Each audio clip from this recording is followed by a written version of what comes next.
act was in effect, Rastafarians were arrested, beaten, and some killed. Some sources also report that adherents had their dreadlocks forcibly cut off during this time, while others cut their own hair and left the movement to avoid persecution. Many Rastafarians fled into the rainforest to escape the effects of the Dread Act. Did you know that in 1975, the government announced an amnesty for Dreads living in the forest? However, these groups did not trust the government and refused to accept the offer.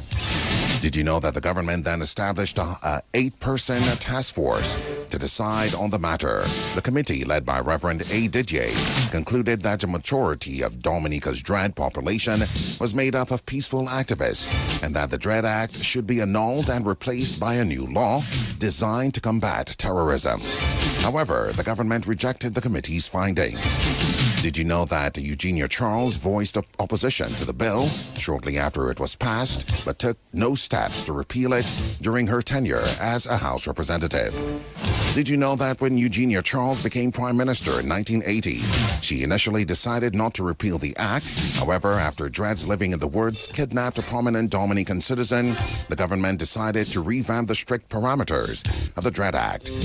And on February 16, 1981, the House of Assembly passed the Prevention of Terrorism Temporary Provisions Act, finally acting on the recommendation of the Didier Committee. Section 18 of the new legislation repealed the Dread Act. Our focus today on Did You Know? The Prohibited and Unlawful Societies Associations Act, also known as the Dread Act, as we observe 51 years since the approval in Parliament.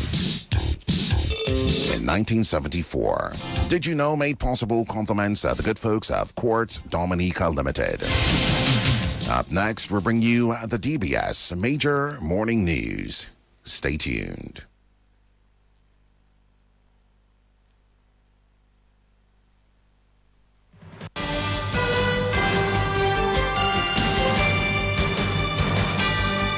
DBS News. Fresh in the morning. Eye-opening and balanced. The DBS Morning News starts right now.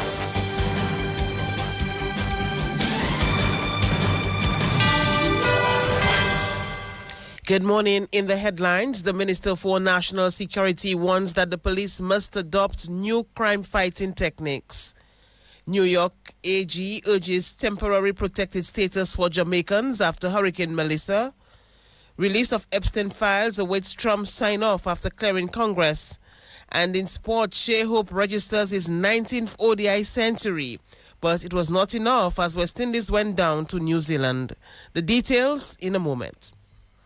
Need one trusted place to stock up for your home, shop, or business? Fine Foods Inc. Distribution has got you covered. From dry goods and frozen foods to your favorite drinks, alcoholic and non-alcoholic, plus all the household must-have. We've got it all under one roof. We're right here in Jimmy Dominica. And yes, we deliver fast. Whether you're running a supermarket, a corner shop, a bar, or just like your pantry full and happy, Fine Foods Inc. brings you the best brands you know and love. Great prices, top-tier service, trusted products. Call us at 255-6810 or 316-0164 or drop by our Jimmy location to check out what's in store. Fine Foods Inc. Fine Foods Inc. The biggest distributor for the biggest brand. Since 1910, HHV Whitchurch and Company Limited has proudly served Dominica, offering a wide variety of products and services in shipping, logistics, insurance, travel, retail, and wholesale. We are committed to serve you. Contact us today at 767-255-1100 or visit us at our main office on Old Street, Roseau. From humble beginnings to proud achievements, HHV Whitchurch and Company Limited. Petro Caribe. Tank installation is part of our mission. Excellent client support is what we got. Contribution to development of Dominica. Supply of LPG at an affordable rate. Let's go. Petro Caribe straight. No time to waste. So come on everyone with me to Petro Caribe. 250 gallon propane tank. 420 pound propane tank. 100 Petro Caribe, 20 pound fiberglass cylinder. Petro Caribe, Petro Caribe, Petro Caribe, Petro Caribe, Petro Caribe, Petro Caribe, Petro Caribe. DBS News. Thank you for joining us. I am Ivona John Baptist Luge with the DBS Morning News. First off this morning, Minister for National Security, Reuben Blackmore, has warned that the police must adopt new crime-fighting techniques. He says modern crime-fighting techniques are needed more than ever before. Police are observing Police Week.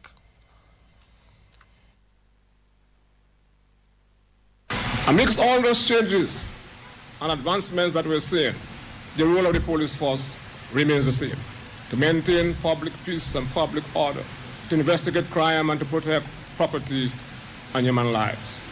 Having said that, therefore, the police must be aware of the changes that are taking place and reform its approaches and adjust its practices to suit contemporary times. In that light, therefore, I'm elated and encouraged to have heard the Commissioner of Police reference the embarking of community policing, where the intention is to develop public trust for the express purpose of resolving conflicts. The incorporation of information management systems in the way we record information and statements and investigation, and for the proper analysis of information for the express purpose of resolving crime and protecting society. We have, therefore, to continue to place emphasis on ensuring that our police officers are trained and brought up to speed with modern investigative techniques. All those things are critical if the police are to preserve society and to be effective in investigating crimes. And that was the Minister with responsibility for national security, Reuben Blackmore.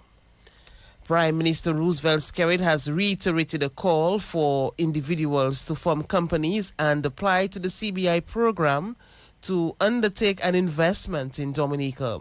His call came during the opening ceremony of the Oasis Hotel developed under the CBI program.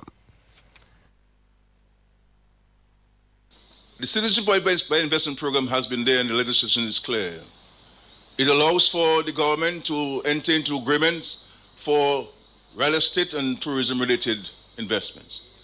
But the regulations also allow for investments in agriculture and manufacturing. And I, as Prime Minister, have invited many Dominicans, young professionals, lawyers and doctors and accountants, people who've done marketing, people who've done economics and finance, people who are into construction.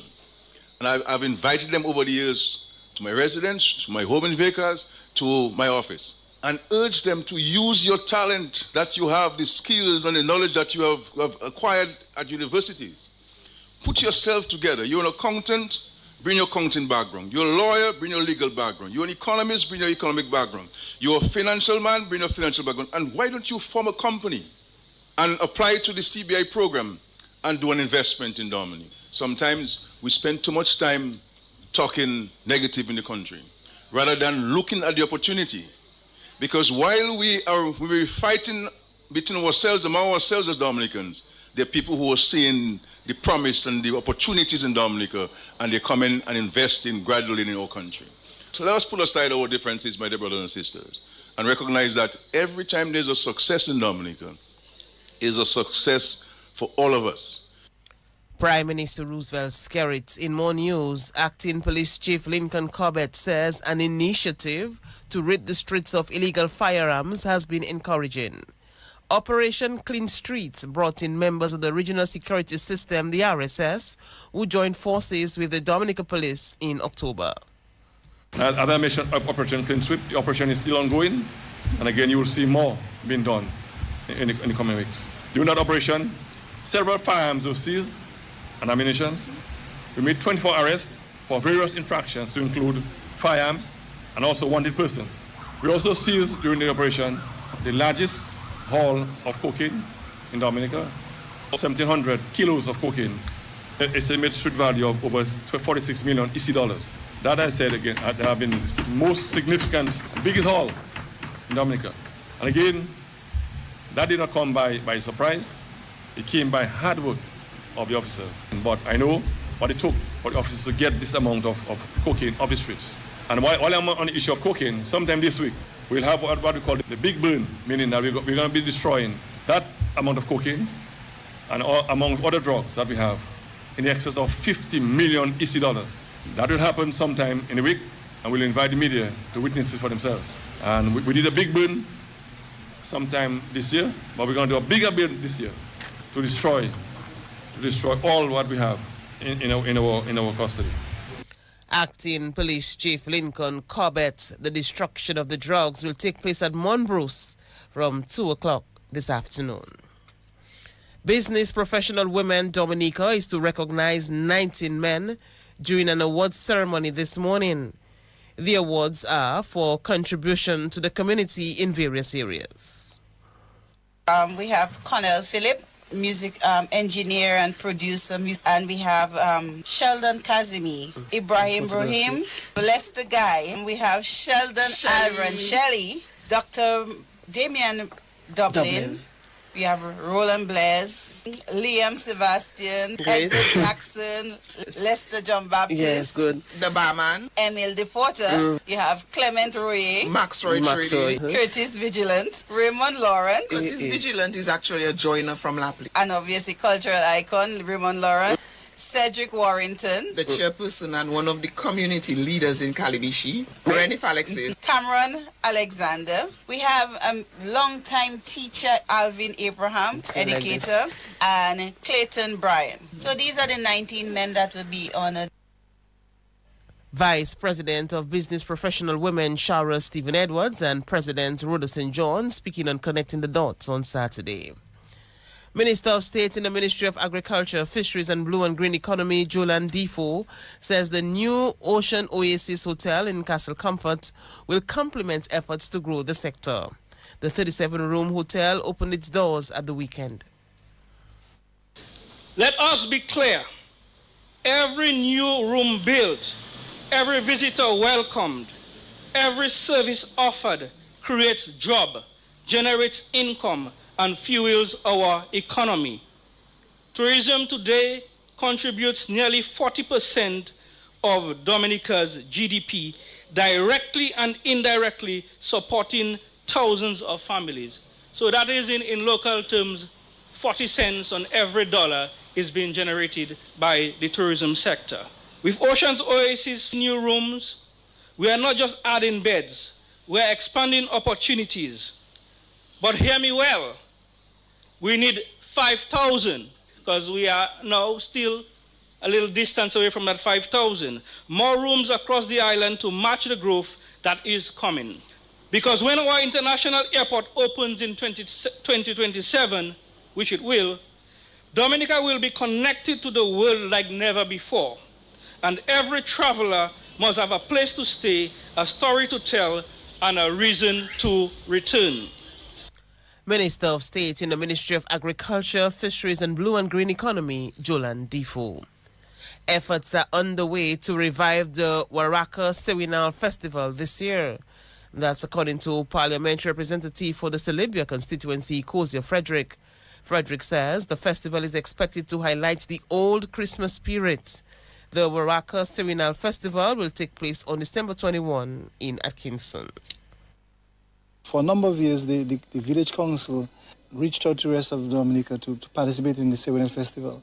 It's basically using the traditional knowledge from the area to have a festival that will highlight the old Christmas spirit and bringing it to light in that space. And as the parliamentary representative, I've been partnering with the council for the past few months to resuscitate that particular festival. And we had a drawback because of COVID and also Hurricane Mary before that.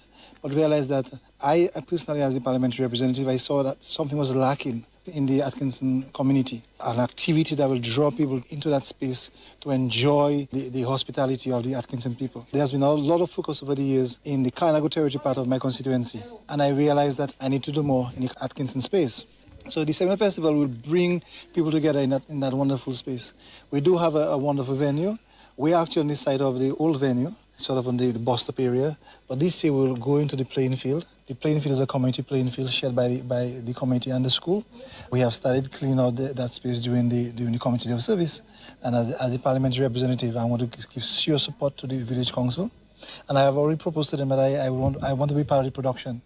I have some experience in music and performing arts, and I want to bring that to bear on the entire festival. I think it is one that will highlight Atkinson. Parliamentary representative for the Salibia constituency, Cozier Frederick.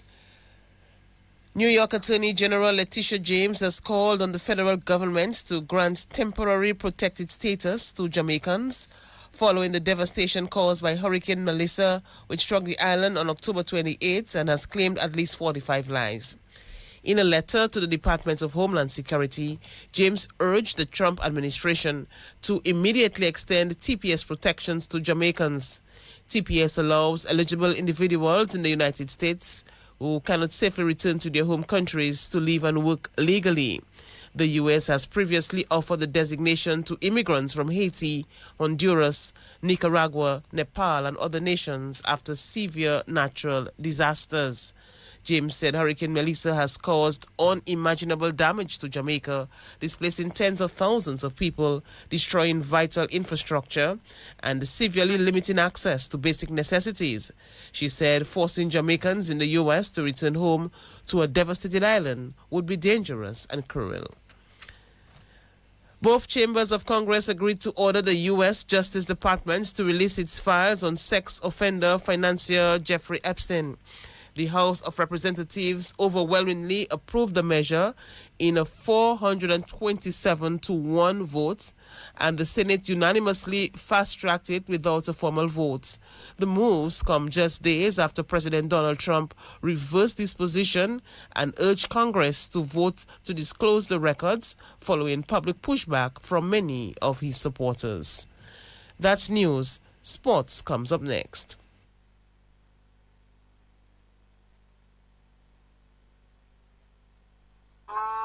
Ever wondered what's in your milk? These are the following benefits of Distinction Milk. It's a great source of calcium and protein, vitamin A and D added. It's definitely not a filled milk like some of the other brands. Distinction Milk texture and taste is great for shakes, baking, pouring cream, and a side for mashed potatoes and much more. Even better, because of its rich texture, Distinction evaporated milk can be stretched. Isn't it great to know what's in your milk? Distinction Milk, distributed by Fine Foods Inc. Since 1910, HHV Whitchurch and Company Limited has proudly served Dominica, offering a wide variety of products and services in shipping, logistics, insurance, travel, retail, and wholesale. We are committed to serve you. Contact us today at 767-255-1100 or visit us at our main office on Old Street, Roseau. From humble beginnings to proud achievements, HHV Whitchurch and Company Limited. Petro Caribe. Tank installation is part of our mission. Excellent client support is what we got. Contribution to development of Dominica. Supply of LPG at an affordable rate. Let's go. Petro Caribe straight. No time to waste. So come on everyone with me to Petro Caribe. 250 gallon propane tank. 420 pound propane tank. 100 pound LPG cylinder. Petro Caribe. 20 pound fiberglass cylinder. Petro Caribe. Petro Caribe. Petro Caribe. Petro Caribe. Petro Caribe. Petro Caribe. Petro Caribe. Covering the nation and beyond. DBS Sports Report.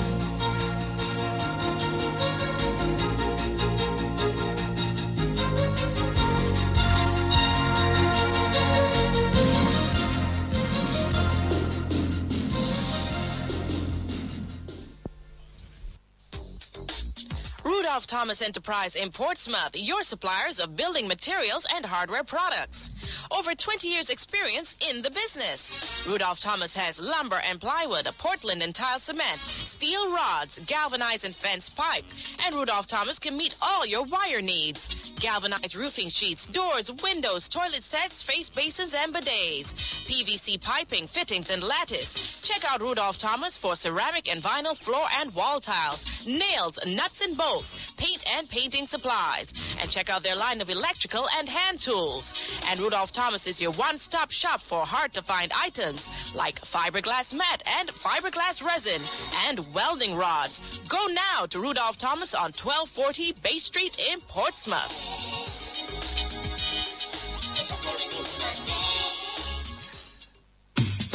Here's a quick tip from NBD. A quick tip from the National Bank of Dominica Limited. Scammers may send fake emails or texts. Remember, NBD will never ask you to reset your more banking password or share your card PIN, CVV, or other sensitive information this way. Stay alert. Stay secure. When in doubt, contact NBD, your partner, your bank. Welcome to the morning sports report. Shea Hope registered his 19th ODI century, but his one-man heroics was not enough as the West Indies went down to New Zealand in the second ODI this morning Caribbean time. Hope hit an unbeaten 109 of 69 balls to carry the West Indies to a score of 249, that's 247 for 9 in 34 overs. Hope, in the process, became the second fastest West Indian batsman to 6,000 runs in ODI cricket. Hope accomplished the feat in 142 innings, so Vivian Richards holds the record at 141 innings. Nathan Smith got 4 for 42 for the New Zealand team. New Zealand, chasing 248 from 34 overs, got 248 for 5 in 33.3 overs, to win by 5 wickets to take an unbeatable 2-0 lead in the series. Devon Conway got 90, Tom Latham hit 39 not out, and Mitchell Santner 34 not out. Here now is West Indies captain Shea Hope with his thoughts on the game. I honestly thought it was enough, but clearly it wasn't for the outcome. Just certain areas that you could always look on and improve, especially with the bat. Probably a little bit more runs off those dot balls, especially at the beginning. Maybe put a little bit more pressure on them in the power play. But hindsight is the best sight. You can always talk about the game after the fact, especially in the bowling department. I thought that we may have gone off the ball a little bit in the middle overs, making them hit the ball too square, especially on the shorter boundaries here in this venue. But we didn't. I don't think we forced them to hit the ball down the ground as much as we wanted to, and probably lost the plot there in the middle. How much the injury to Shepherd, that didn't help, did it? Yeah, he's one of those bowlers who just nags, just comes and get a wicket, and he's one that you can always call on, but he's been struggling a little bit with that hamstring, and every now and again it just flares up. But I know we've got quality bowlers to get the job done, so even if Sheffield wasn't there, I'm sure the other guys felt as though they got the job covered. It just didn't happen for us today, but we should have got over the line today. West Indies captain Shea Hope. New Zealand leads the 3-match series 2-0. The third ODI is Friday night. The Windward Islands Volcanoes will be looking to get their campaign in the CWI Regional Super 50 Overs tournament up and running on a positive note as that tournament gets underway this morning in Barbados and Trinidad. The Windwards finished a disappointing 6th last year, but have retooled with a younger squad for this year's competition. The team is being led by Teddy Bishop, but will not have the services of West Indies players Kavem Hodge and Alec Athanase, who are expected to be on West Indies duties. Windward's coach Kenroy Peters says while it's a big loss not having Hodge and Athanase, it provides a chance for other players to step up. It's always a big blow to any team missing the likes of Alec Athanase and Kavem Hodge. We all know the quality that they possess. In Alec is very dynamic at the top, and also his awareness and his ability to change an inning and put pressure on the bowlers from ball one is definitely one that we will miss. And Kavem offers not only the ability to bat for long periods, but he is also very handy with the ball. So these two do left a void in any batting lineup. But I'm confident with the young batting group that we have, this is an opportunity for each youngster to really cement their place in Windward's cricket and make a name for themselves. It's very good to have players like Johan Jeremiah, Kimani Melius, Stefan Pascal, Darren Ned, all these guys as replacements for the quality that we'll be missing. So I'm very happy that Windward's Cricket is in a place where we can have quality options for when our main players are not available. Windward's coach Kenroy Peters. The Windward's team will be picked from Teddy Bishop, Sunil Ambris, McKenny Clark, Darrell Cyrus, Kenneth Demba, Sadrak Descartes, Daniel McDonald, Dylan Douglas, Keon Gaston, Johan Jeremiah, Kimani Melius, Kirsten Murray, Darren Ned and Stefan Pascal. The match will get underway at 2 p.m. today. Other games today will see Guyana playing Jamaica at 9 a.m. and Trinidad taking on the Barbados Pride also at 9. In other cricket action today, the West Indies under-19 team will be looking to make it 2 straight over England as they meet in the second youth ODI this morning in Grenada. The Windies won the first match by 4 wickets on the weekend.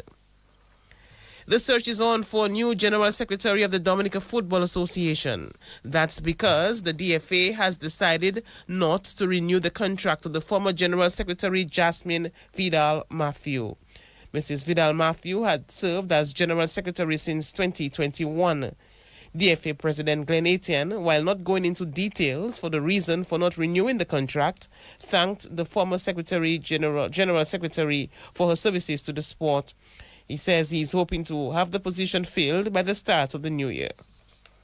Well, the FA is looking for another general secretary. But the last secretary, the contract was not renewed, and we're now looking for someone to fill in that position as soon as possible. Not going to discuss the personalities of someone, an employee, at this time, but it was just a matter the contract was ended and at the end of the month, and we the executive have decided that, okay, we are moving on in terms of recruiting somebody new for that position. And we're hoping and wanting to get somebody that's competent and has the expertise to help the FA in moving our projects or various projects that we have in the pipeline. New Year, 1st of January, we should have somebody in that position. If it can be done earlier, we would be very happy about this, but at least maybe that's the timeline we are giving ourselves in that matter. DFA President Glenn Etienne, meantime, he says the DFA is hoping to have the position of head coach of the senior men's national football team filled soon. The contract of interim coach Ellington Sabin came to an end at the conclusion of Dominica's last round of matches in the CONCACAF series.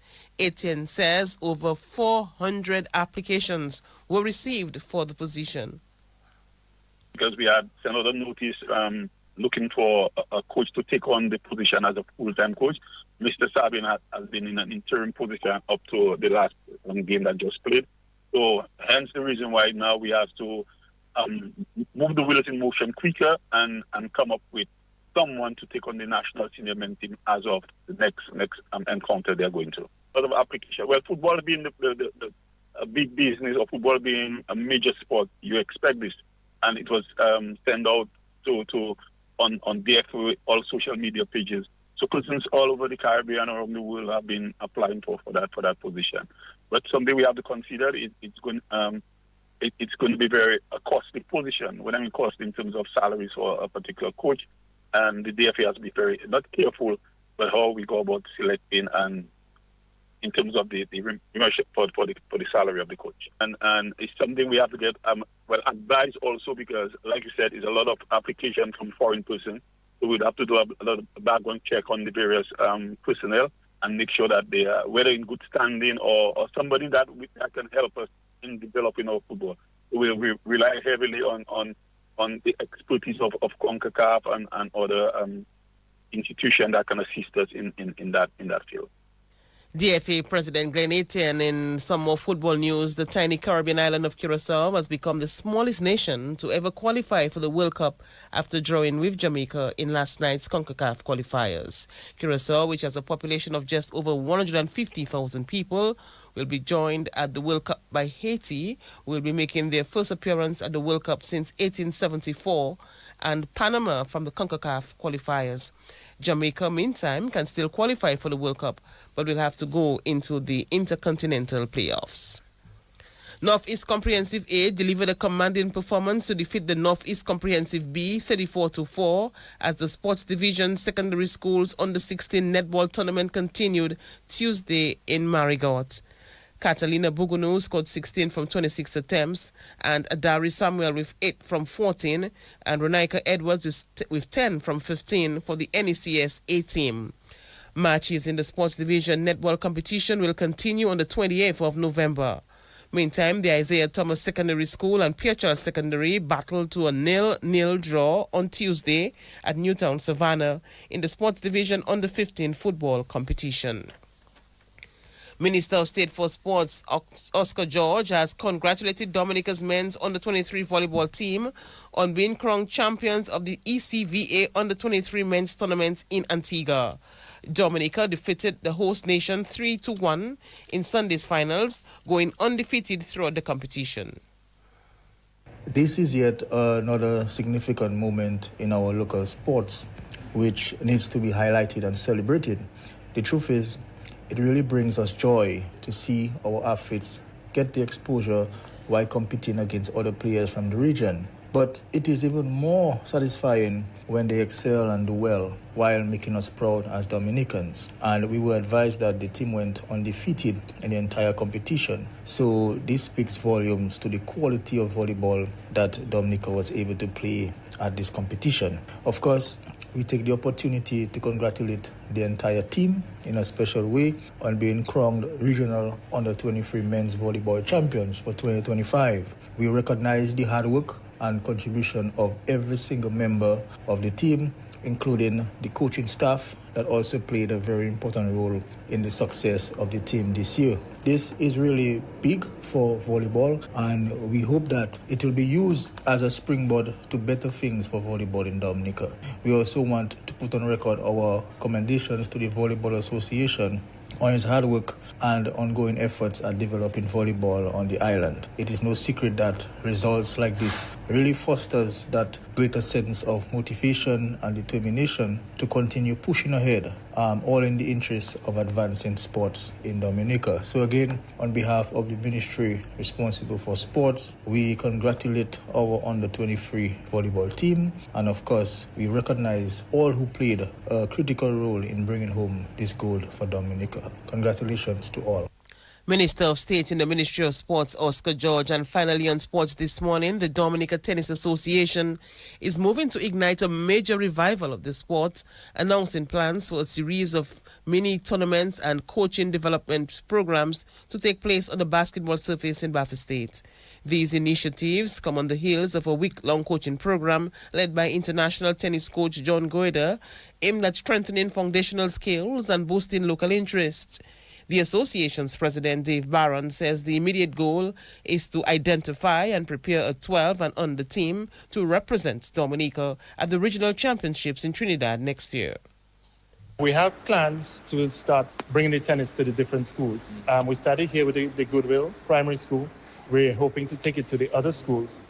We're also going to, in as much as our tennis facility at the High Street is not yet completed, we can use any surface really to develop tennis. And what we're doing now is we're looking at Bath Estate. There's a basketball court there that we're going to map for sort of mini tennis. So you're going to see a lot of little mini tennis tournaments, coaching, development programs happening there over the next few days and few weeks as we invite kids to come in and learn the sport of tennis and compete against each other. The goal really for now, the short-term goal is to get a 12 and under team prepared for the regional championships in Trinidad in July.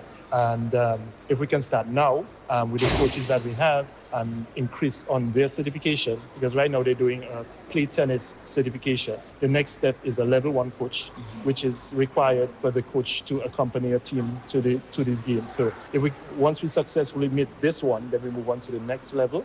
And within that time frame, we're also training the kids. So hopefully by July or before that, we can have at least 5 or 6, probably even more, players ready to take part in the Under-12 tournament, which will be a first for Dominica. That's never happened for Dominica before. So that's the goal right now.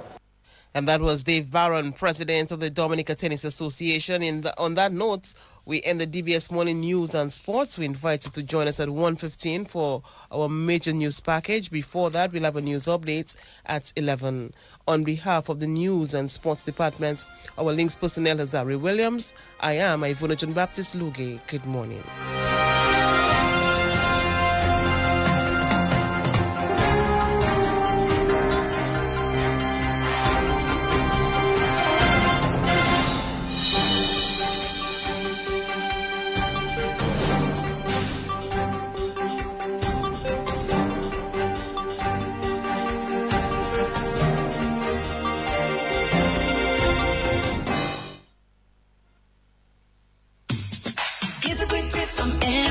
A quick tip from the National Bank of Dominica Limited. Scammers may send fake emails or texts. Remember, NBD will never ask you to reset your